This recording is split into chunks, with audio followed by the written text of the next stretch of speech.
கிருபையினாலே மீட்கப்பட்டே, அன்பினாலே அணைக்கப்பட்டே, தேவ ஆவியால் நிரப்பப்பட்டேன், தேவ ஆவியால் நிரப்பப்பட்டேன், கிறிஸ்துவுக்குள் புது சிருஷ்டியானேன், கிறிஸ்துவுக்குள் புது சிருஷ்டியானேன், இரத்தத்தால் ஜெயம், தழும்புகளால் சுகம், வார்த்தையாலே வாழ்வில் வளம், இரத்தத்தால் ஜெயம், தழும்புகளால் சுகம்,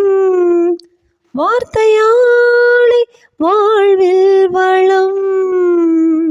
கிருபையில் வாழ்வதே என் பாக்கியம், கிருபையில் வாழ்வதே என் பாக்கியம்.